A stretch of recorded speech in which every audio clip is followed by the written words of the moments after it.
koowaad Allah subhanahu wa ta'ala igumay inaan halkan isugu nimaano kana qayb qaadano daawadayaal oo noqono doorashada xorta iyo xalaasha ahayd ee quruxda badnayd ee horteena ka dhacday marka labaad waxaan u mahad celinayaa mas'uuliyiinta xilalka dawladeed haysa ee halkan waqtigooda ku bixiyay inay ogaadaan waxa ka dhacay walow aan jeclaa inuu imaado wasiirkii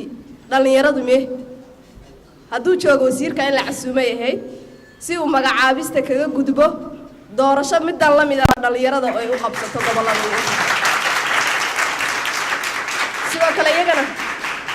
sidoo kale iyagana waxaan aad ugu mahad celinayaa burhaan iyo tiimkiisa oo dhabar adayg sameeyay hawshan halkan soo gaarsiiyay maantana keena xilli ay ka wareegi karto gudoomiyahanadna ku wareejiyay shaqadii uu qabsan lahaa iyo waliba liibaan cajiib oo isagoo ahaa laf dhabarta barnaamijkan halkan keentay hadduu liibaan cajiib uusan isagu ka shaqayn lahayn gudoomiye isagoo ah ee magacaabis raadsan lahaa waa huba inuu heli lahaa laakiin wuxuu ka doortay si horumar u socdo in sidan ay hore ugu sii socoto doorasho cod iyo qofana lagu kala baxo sidii asagu uu ku yimid sidaba dhammaantii waa mahadsantihiin intaa markaan kaga soo laabto waxaan aad u dhaliilayaa gabdhaha ku jira warbaahinta ee gobolka mudug waxay ahayd inaan doorashada tartanka ka arkay gabdho laakiin nasiib darro waxay gadaal ka riixdeen wiilal idinkoo heli karaa idinku inaad riixdaan kii hore gudoomiye ku-xigeenay ahaayeen laakiin maalin walba masraxnimo ku loolamaan inuusan noqon bay ahayd maanta gudoomiye noqotaan oo meeshii aad joogtay ka soo baxdaan ha yeeshee waxay noqotay maanta dib baa kaga dhacdeen xitaa gudoomiye ku-xigeenkii baa bannayseen gabadhu shala ha timaado berri ha timaado saa dambe ha timaado waa gabar mar walba ee gabari joogta meesha way ka aaminaad badan tahay mar walba oo wiil joogo wiilasha raalli aadaano laakiin gabdhuhu waa inay ka muuqdaan meesha mar walba way ka saameyn badan tahay mar walbana way ka horumar badan tahay inkastoo waxyaabaha qaar mararka qaar xumaan loo tiiriyo laakiin haddana beddelkeeda maa mid ay ku gaaraan gabdhaha halkan jooga waxay kaga bedelan yihiin guud ahaan gabdhaha jooga dunida waliba gabdhaha Soomaaliyeed waa gabdhaha aad u adkaysi badan maadaama ay gabdhaha aad u adkaysi badan yihiin oo wax walba xamili karaan haddana maysan ahayn inaad kaga hartaan maanta idinkoo 7 mise 6 baa ku fadhisiin meesha inaad wiilal gacan siisaan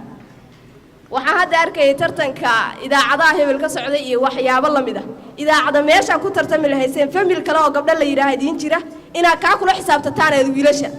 cod baan siinaynaay maxaa noo ogashiin anagana sababtoo ah caqabada jinsiga haysataa waxay ka mid tahay gabdhaha in lagu yiraahdo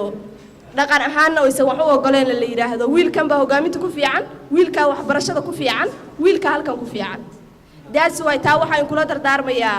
maanta u sameyn weyseen inaad tartantaan laakiin taa inaad ka gudubtaan aan kula dardaarmayaa midiina maanta soo gashay midda bari soo gashay iyo midda saadama soo gashaba ururka saxafiyiinta gabdhaha gobolka mudugna inaad dhistaan waa la rabaa women media network garabkiina ay taagan tahay tababarro ku saabsan hogaaminta hore idin siinay kuwa kalena waa in ku empower gareynaynaa sidoo kale aad baan waxa ula shaqeynaynaa hanad iyo tiimkiisa oo maantay meeshan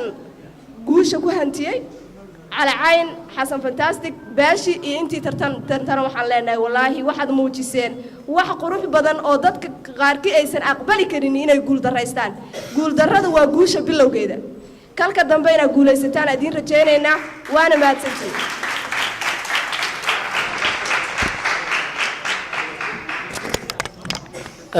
markan waxaan rabaa inuu yaro xildhibaanad Saare Daahir Mire oo ka tirsan xildhibaanada baarlamaanka ee Galmudug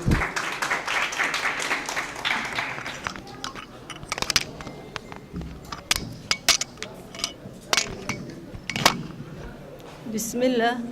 wasiirka gudoomiyaha gobolka gudoomiyaha degmada